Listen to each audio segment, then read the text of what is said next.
All right, I'm giving up goals. I'm just going to flow with life, and I'm going to see what calls me, and I'm going to see where my heart is led. And guess what? That was great, And now I'm a little bit in between. Like I still create uh, things I want to accomplish and create. But you know what? Instead, now, Steve, I call it my I want list. What do I want?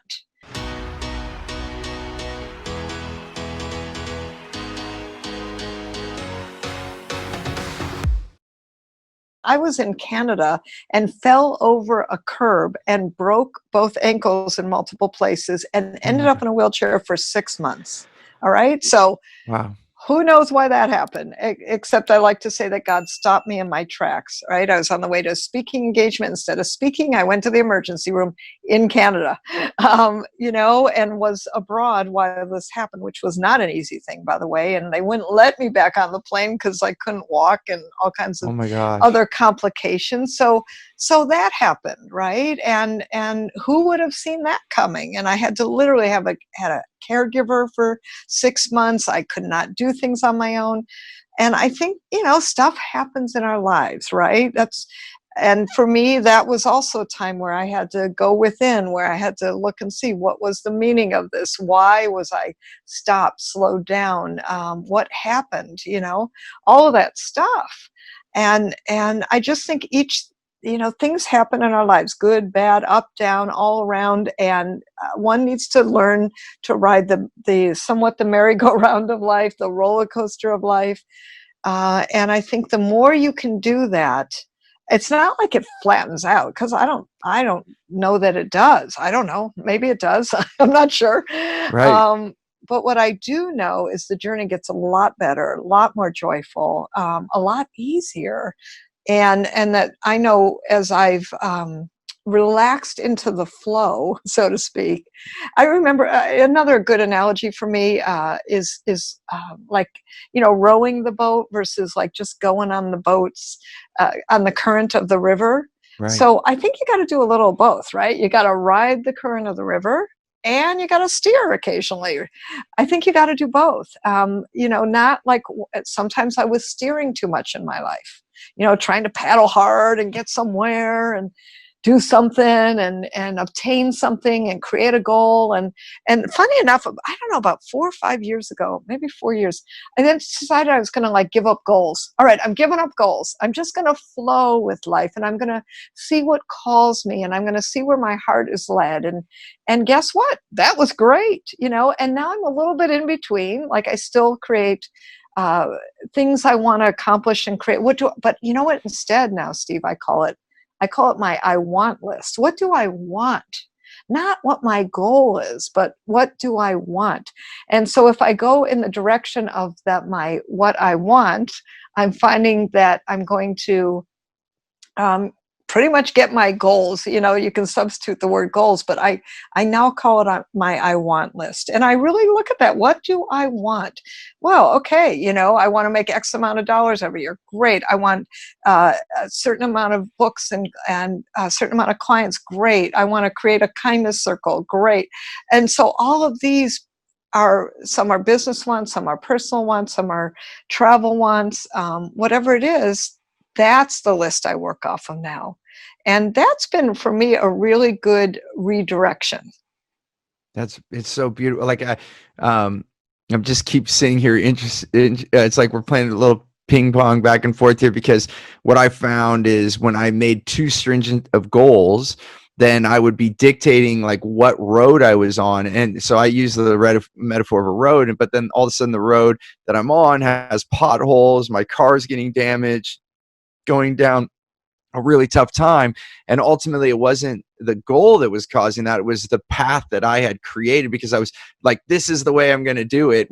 So I like this idea of what do I want list instead of my goal list, because you're kind of putting the want there, and it puts a little less I guess you didn't necessarily say this, so maybe I'm adding it, but it puts a little less detail in the path, and knowing that you're going to get there, but you're going to find a way. And that's what I found. There's always another way.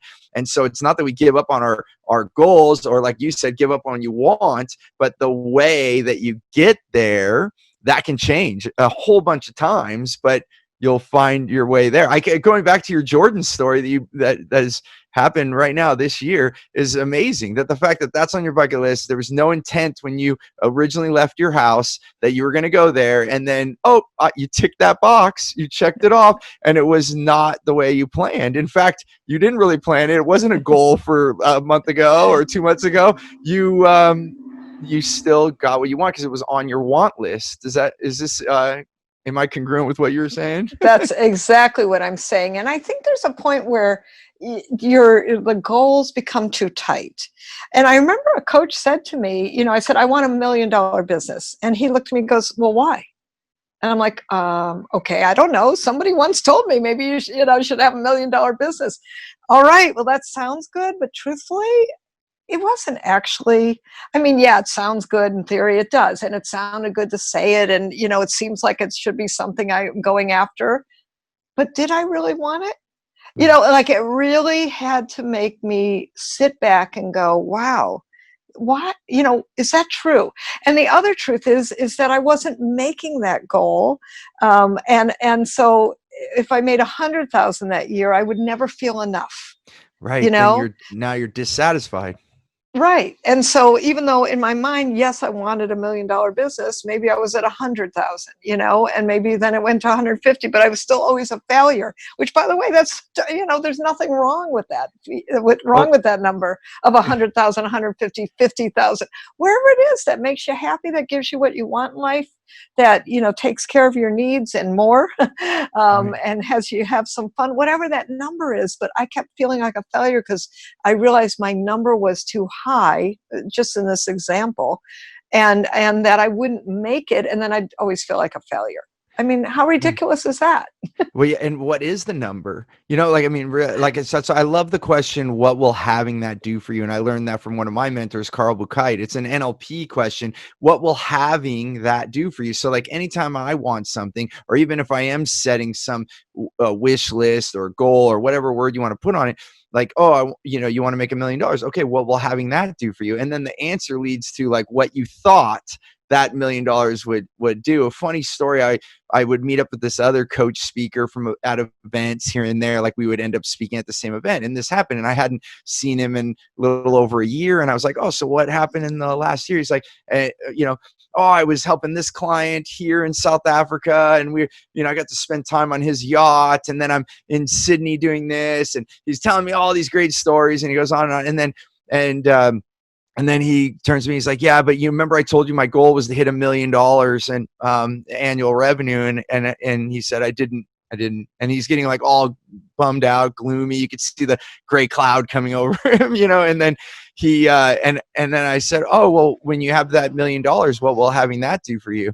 And he's like, oh, well, then I'll, travel, go on yacht. Like he literally like named all the things off. And I was like, wait a minute. I started scratching my head and I said, wait a minute, can we go back in our conversation just 1 second? Didn't you tell me, what did you do this year? And then I didn't have to say anything more. He just went, oh my gosh, I'm actually living the things I want that they're on the want list, right?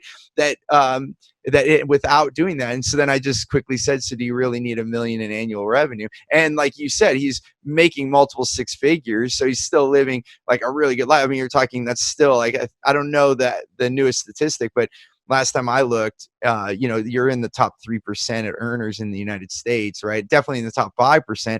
So it's like, okay, what are we really talking about here? And he goes, you're right. I don't need the $1 million as long as I'm getting what I want. And I remember it was like a huge epiphany for him. And it's exactly what you're saying here, and I think often we do this. We put a number or a career position, and this goes back to your point about the word goals. We set this thing because it either sounds good or someone told us to do it, oh, go be a doctor, son, whatever it is. And then we didn't ask ourselves, well, why do I want this? Or what will having this do for me? Oh, it'll make my mom happy, or, oh, my neighbors will think I'm cool. Like what is it? And then when you get to the root of that, oh my gosh, then life becomes fulfilled. Then your heart becomes fulfilled. So I think these are so many beautiful stories. Jill, listen, I went, thank you. And I love that story too. And I went to, just share with you, I went to law school because I always wanted to be a lawyer, right? Because I grew up thinking if I'm a lawyer, I will be able to solve problems, like have, real world ways to solve problems. And I've always been a committed person to helping the world, right? And so I saw that as a path to do that with. And frankly, nobody in my family had gone to college, so I thought that would be a super accomplishment. Well, and then I got to law school, Steve, and I went, "Oh my God, I hate this," because because for me and my creative mind, it was really hard. It was not the right place for me, and I felt like a failure, and I felt like, "Oh my gosh, what?" And I remember I got sick that year, and I got sick 5 times, and I figured it was God's way of telling me, "Get out because you really aren't supposed to be here." And so I did. I dropped out of law school. Now, let me tell you, that was a disappointment to my father. That was a disappointment to me. But interestingly enough, it put me on the right path of where I was supposed to be, with a little bit of zig and zag. And Right. I just think, sometimes we get this stuff in our mind about what we're supposed to do. And sometimes by doing that, you will find the right path anyway, right? Right. uh, and and yet, and that getting off that path is actually what drove me to my right path of publicity and helping others and writing books and training and speaking and all of these wonderful things that I've done. But I do think there's some things that get in our brain about what we're supposed to do, and I think if we learn anything, maybe we could drop some of those things, the what we're supposed to do, because Supposed to. I'm sure you feel too, as I follow, it sounds a little corny, but as I follow my heart, or the inspiration, those little voices you hear, like, turn that way, go that way, take this route, that's the places that I'm meant to be, really.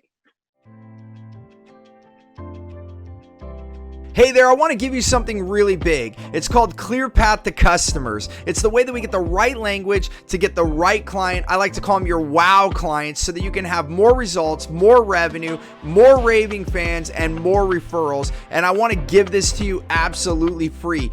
And all you have to do is go to stevenapolitan.com to check it out, or you can look at the description here. We'll put the details there. As always, remember, choose gratitude and create freedom.